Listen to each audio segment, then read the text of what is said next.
To upload files on GoDaddy, you will need to have a GoDaddy account and a website set up with them. First, log into your GoDaddy account by going to the GoDaddy website and entering your username and password. Once you are logged in, click on the My Account button at the top right corner of the page and select Web Hosting from the drop-down menu. Next, click on the Manage button next to the website you want to upload files to. This will take you to the control panel for your website. In the control panel, click on the File Manager button.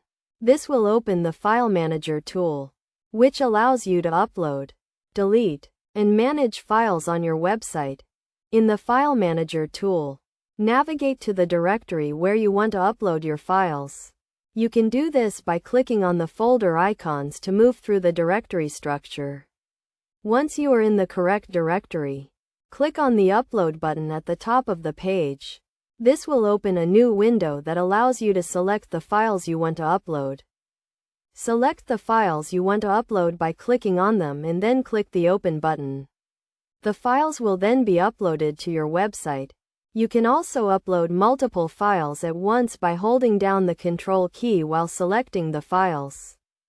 It is a good idea to create a new folder for your uploaded files to keep them organized. To do this, click on the New Folder button at the top of the page and enter a name for the folder. You can then upload your files to this new folder. Once your files are uploaded, you can verify that they are on your website by clicking on the file name to view it.